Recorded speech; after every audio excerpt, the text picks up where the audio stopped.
(35살) 남성입니다. 여친은 33살이고요. 26살 때부터 지방에서 서울 올라와 혼자 살다가 나름 악착같이 월급도 모으고 굴리기도 해서 재작년에 경기도에 3억짜리 아파트를 분양받았습니다. 분양받으면서 대출 1억 3천만 원 받았고요. 2년 동안 대출 3천만 원을 추가로 갚아 대출 원금은 1억이 남아있지만 그새 집값이 가만히 있는데도 많이 올라 5억 정도 합니다. 대출금이 1억이 남았지만 충분히 갚을 여력이 있고 언제라도 사정이 정말 어려우면 집 팔아버리면 상환된다는 생각에 대출금이 그렇게 부담스럽진 않았습니다. 그 와중에 1년 5개월을 만난 여자친구와 결혼 이야기가 나왔었고 여자친구 역시 제가 경기도 아파트에서 혼자 사는 걸 알고 있었습니다. 결혼 얘기할 때 꼭 필수 관문인 경제적인 부분을 얘기하다가 제가 먼저 월급, 저금액수, 대출금 등을 말했고 여자친구는 대출금이 있었냐고 놀라는 식의 반응을 보였습니다. 저는 3억 원을 현금으로 어떻게 집을 다 사냐며 집값 3억 원에 대출 1억이면 부채 비율이 50%도 안 되는 건데 낮은 거라고 했고 지금은 집값이 5억인데 1억 빚이 많은 것도 아니라고 하였습니다. 하지만 여자친구는 그렇게 큰 빚이 있는 걸 지금까지 숨기고 결혼하려고 했냐 식의 반응을 계속 보이고 있습니다. 굳이 일부러 숨긴 것은 아니지만 연애하면서 먼저 아파트 대출 말할 이유가 없어 말하지 않은 것 뿐인데 마치 사기 결혼을 하려고 했다는 식으로 이야기를 하고 있습니다. 저는 그래도 분양받은 집에서 결혼생활 시작하며 월급 받은 걸로 매달 대출금을 갚으면서 생활할 생각이었는데 여자친구는 매달 그렇게 빚에 쪼들리며 살 자신이 없다며 부모님도 빚쟁이한테는 시집 못 보낸다고 하며 엄포를 놓고 있습니다. 노름, 사채, 유흥비로 빚을 진 것도 아니고 집 사며 생긴 대출에 월 급여 400만 원에 대출금 70만 원은 별로 큰 부담이 아니라 생각을 했는데 저는 사실 살 집이 미리 있으니 결혼 준비에 큰 산은 넘었다고 생각을 해 결혼 이야기를 했는데 대출금 가지고 반대를 할 줄은 몰랐습니다. 여친의 생각을 바꿀 조언이나 저에게 해주실 조언이 있으시면 들려주시면 감사하겠습니다. 이 게시글에 대한 댓글입니다. 여자친구를 바꾸시면 됩니다.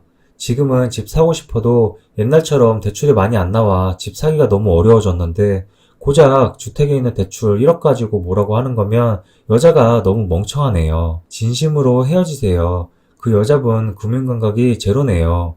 결혼하면서 70% 대출받고 3억 후반짜리 집 매매했어요. 당연한 거예요. 누가 올 현금으로 집을 사요. 좀 모자라 보이는 여자 같은데 결혼하시게요?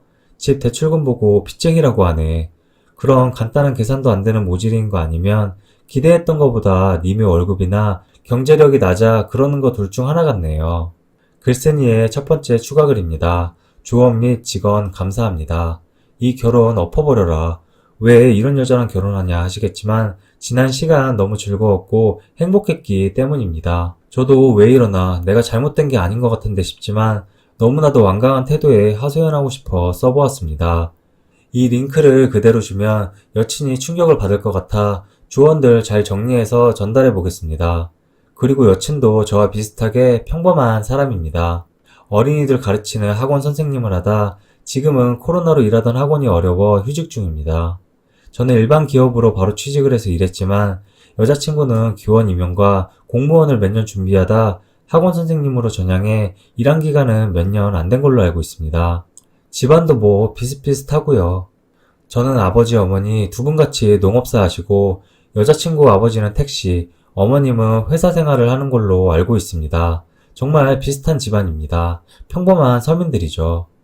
저 나름 열심히 살아왔고 이 정도면 남부럽지 않게 35살 먹은 남자지만 결혼 준비 충분히 했다는 생각으로 여자친구와 결혼을 결심했던 거였습니다. 댓글 및 조언 감사합니다. 글쓴이의 두 번째 추가글입니다.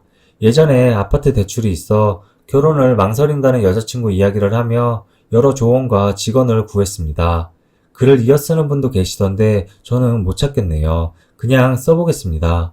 이번에도 넋두리지만요. 욕하는 분들이 대다수였지만 그래도 그럴 순 없어 여자친구와 잘 이야기해보려 했으나 그렇게 되진 못했네요. 결론부터 말씀드리면 헤어졌습니다. 저는 괜찮다. 집값이 5억이 넘었다. 냉장고, 세탁기, TV 같은 것도 애초에 입주하며 최신형으로 사놨다. 그런 돈 아껴서 빚 조금 갚고 살면서 차차 갚아나가면 된다. 이렇게 이야기를 했고, 그의 여자친구는 빚이 1억이다. 30년 빚 갚다가 60살이 넘는다. 미리 말했으면 마음의 준비라도 했을 텐데, 가만히 있다가 결혼 얘기가 오가니까 안심했는지 이제서야 말하는 이유가 뭐냐. 이렇게 주장에 막혀 전혀 설득되지 못했습니다. 기타 집 문제, 돈 문제 말고도 참 많은 이야기가 오갔으나 풀지는 못했네요. 여자친구가 말한 이유는 저에 대한 신뢰가 사라졌다였지만 저는 알고 있습니다. 돈, 빚이 가장 컸다는 걸요. 이 와중에도 헤어짐을 통보받은 상등신이지만 끝나고 나니 미련도 후회도 없네요.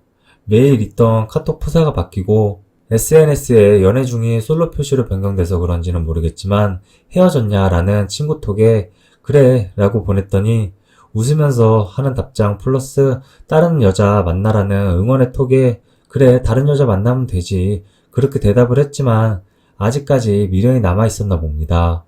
한동안은 연애는 못할 것 같네요. 예전에 좋은 조언과 직원해주신 여러분들께 감사드립니다. 남은 2020년도 건강 잘 챙기시며 행복하세요. 네, 오늘 영상은 여기까지입니다. 구독과 좋아요, 알람 설정 눌러주시면 더 재밌는 영상으로 찾아뵙겠습니다. 감사합니다.